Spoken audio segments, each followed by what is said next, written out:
Him? No, find someone else. Then he got in his car and drove off, left her stranded, left her kids crying in the back seat, left me standing there like I was the problem. Tuesday night, November, lot off South Tryon, nearly empty. I had just clocked out. $11 total, 2 of it bus fare. She was next to a minivan with a flat, 2 kids inside, the little one crying, no spare, no help. I walked toward her. She hesitated when I asked if she needed help. 1 second. The man who pointed at me had made sure of that. Then she exhaled and said yes. The spare was flat too.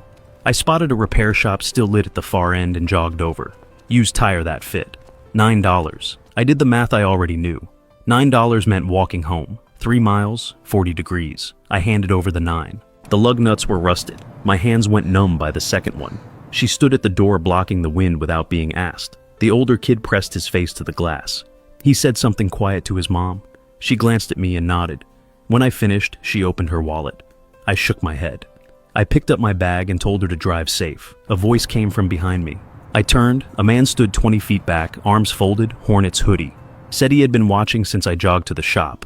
Asked what school I went to. South Mecklenburg, I said. He nodded slowly.